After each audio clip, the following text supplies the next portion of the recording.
You're not one of my mates. Drop the captain. Call me Fargus. Those whelps Elliowood and Hector aren't too bad in a fight. They're mates neither.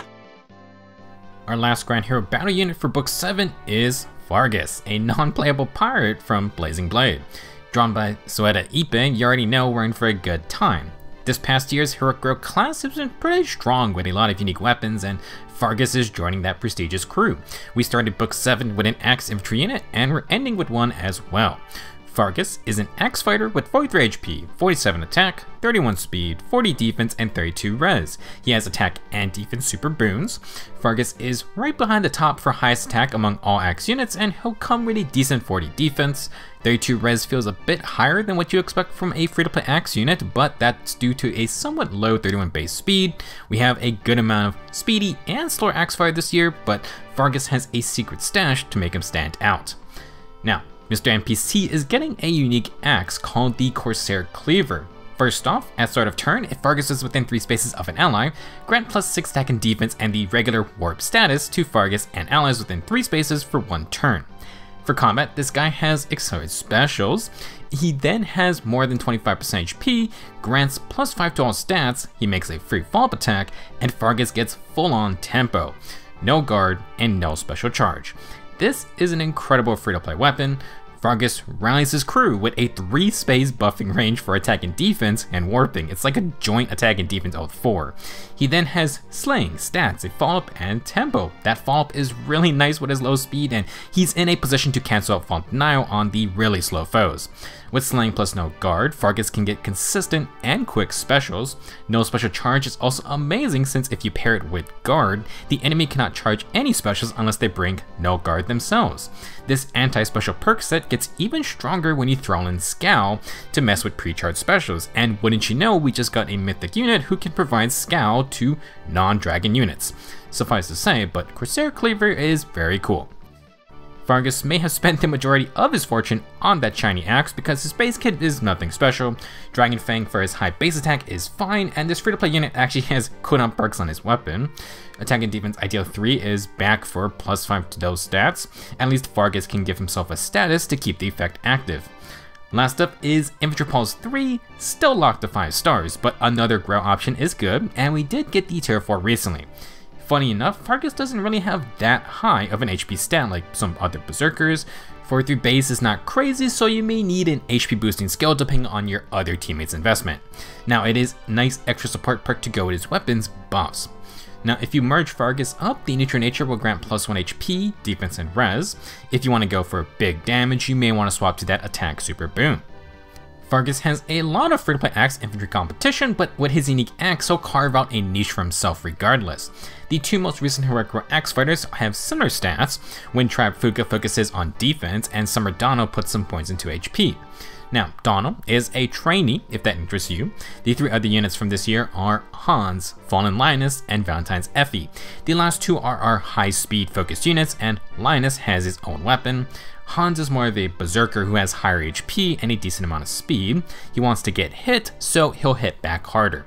Now, Fargus may not be doubling as much consistently, but thanks to Corsair Cleaver, he can be pretty bursty, and of course he has some team support perks too. Not listed here, but if you wanted a slower, higher res axe fighter, Kalik is that unit. As for demoted 3 to 4 star axe fighters, we do have a bunch of older units in the class. The last one we got was female Shez a little over a year ago, but that's probably due to the large amount of grow options this year. Stat-wise, Fargus is most similar to Mustafa, the later trading attack for HP.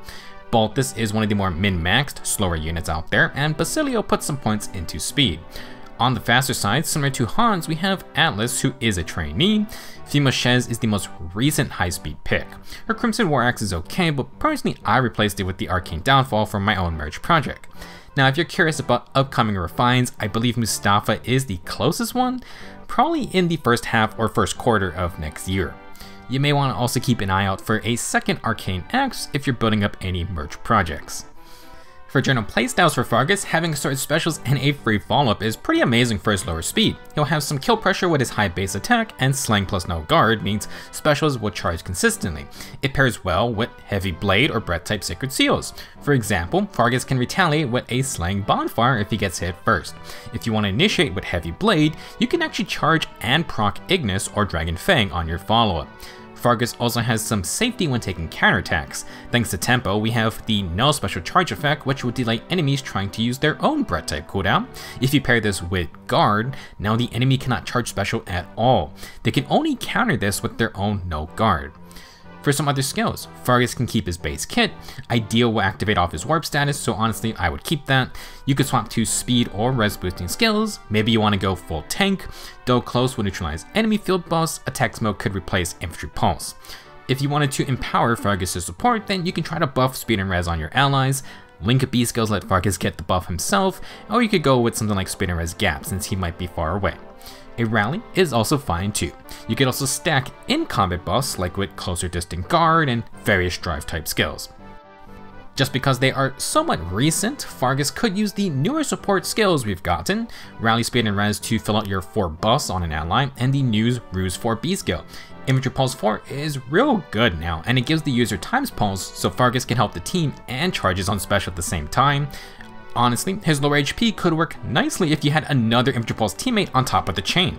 You could run the Squad A Sacred Seals for the bonus health with stats.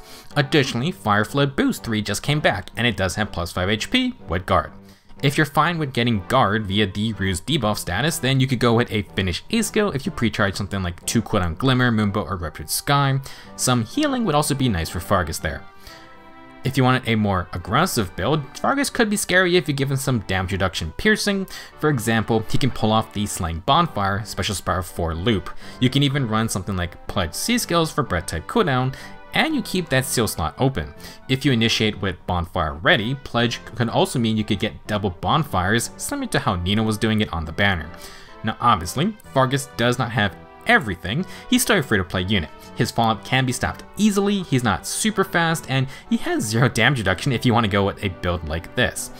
However, Corsair Cleaver, pretty good starting point if you want to try and support Fargus' own combat. For example, Veil recently provides a lot of value. She has percent DR support, and we talked about the Scowl plus guard plus no special charge setup. If Fargus did run Pledge, that's 1 status, his weapon grants a warp status, and Veil provides her 2 resonance statuses. That means you could also run Prime 4 for distant counter. For a more self-sufficient build, if you want damage reduction, either Gambit, Guard 4, LC Disrupt 4, or Branch Assault 4 are your options. You can try Dodge, I'm not going to stop you. If speed is your calling, then Vital Astra and Godlike Reflexes would be so amazing with Slaying Tempo. Otherwise, if you do Gambit with 4 cooldown 8 Throw Miracle, Tempo with Breath type cooldown means you get those ready in 2 actions. Same for Gale Force if you really want to go aggressive. For some other skills, Attack Smoke 4 would be solid, Panic Smoke 4 or Bonus Delver for stat stacking. Deathblow Echo is your only attuned skill option since Fargus already has warping and attack buffs. If you don't like the Cleaver for whatever reasons, Fargus is a fine Brave Axe builder. So, should you 5-star Fargus? His stat spread is nothing special, literally almost matching Summerdano and Windtrap Fuga. 47 base attack is great, 40 defense is alright, and our pirate is not super slow, but not fast either. Some speed doesn't hurt though because of the unique Corsair Cleaver. Hybrid support and combat power. Fargus can give plus 6 second defense and the warp status in a wide range. He then gets a really solid free-to-play combat set of accelerated specials, tempo, plus 5 stats, and a follow-up. That gives a lot of build options, although his lower speed may limit him to harder hitting one-shots.